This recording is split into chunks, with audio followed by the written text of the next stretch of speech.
church ni Mama ni Papa. To my amazing and beautiful daughter, Maria Janine, happy 18th birthday to you. I'm so proud of you for everything you've done on your debut. I wish you all the best and happiness in life. I pray that you always take the right path for a happy life and always be true to yourself.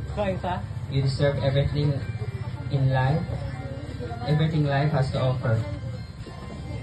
Welcome to adulthood. Enjoy your day and the adventure ahead.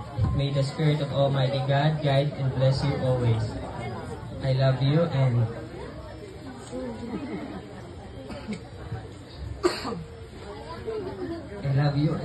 miss.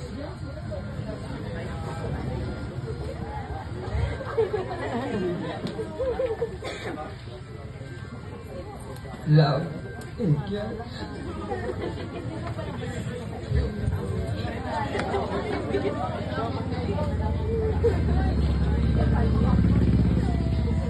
Papa mo,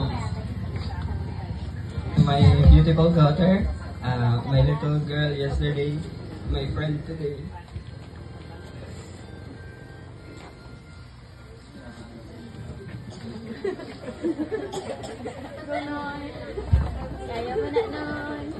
So emotional na gid ini. O sige, ako na lang